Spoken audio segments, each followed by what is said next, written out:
바로 제가 중국 경제로 좀 넘어가 보겠습니다. 중국 경제 성장률이 올해 3분기에 6.7%로 나왔어요. 근데 이게 조금 웃기는 겁니다. 왜냐하면 3분기 연속 6.7%가 나왔거든요. 중국 공식 인구가 13억이 넘는데 미국 같은 경우에는 분기별 GDP를 3번 발표해요. 근데 중국은 딱 한 번 발표를 합니다. 근데 그 13억 인구에서 3분기 연속으로 6.7%가 나왔습니다. 이게 좀 말이 안 되죠. 네, 그러니까 기본적으로 중국 통계 관련해서 보실 때는 조금 이런 그 정책 당국의 마사지를 조금 염두에 두실 필요가 있을 것 같아요. 어쨌든 근데 그럼에도 불구하고 중국 경제에서 굉장히 좀 중요한 변화들이 나타나고 있는 것 같습니다. 경제 성장률을 좀 뜯어보니까요.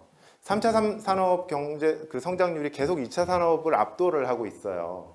그건 뭐냐면 어쨌든 중국 경제가 계속 어렵다 하지만 시진핑 정부는 중국 경제의 체질을 변화시키고 있는 겁니다. 뭐냐? 제조업 중심에서 서비스업 중심으로. 그리고 그게 이렇게 성과를 내고 있는 거고요. 주요 경제 지표들을 보시면 일단 전체적으로 그렇게 둔화되는 모습이 계속 되고 있어요. 산업 생산도 한 자릿수로 되고 있는데 이게 지금 시진핑 정부가 계속 산업에 대한 구조조정을 계속 하고 있죠. 그리고 고정자산 투자도 계속 떨어지고 있고요. 부동산 경기 부양 때문에 사실 2016년에 이렇게 투자가 올랐습니다. 그래서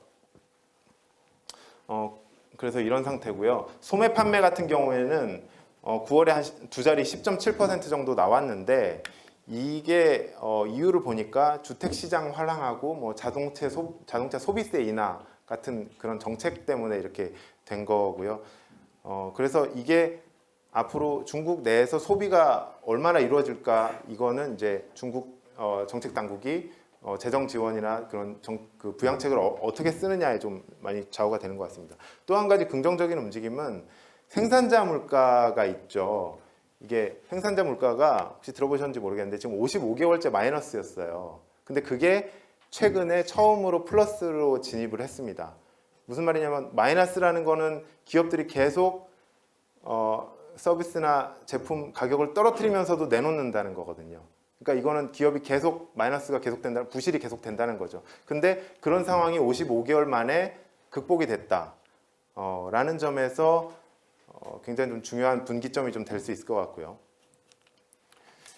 그래서 그 생산자 물가 지수가 이렇게 오르니까 중국 공업 기업 그 이익도 이렇게 늘어나고 있어요. 그 전년 동기 대비로 해서 자꾸 이렇게 증가를 하고 있습니다.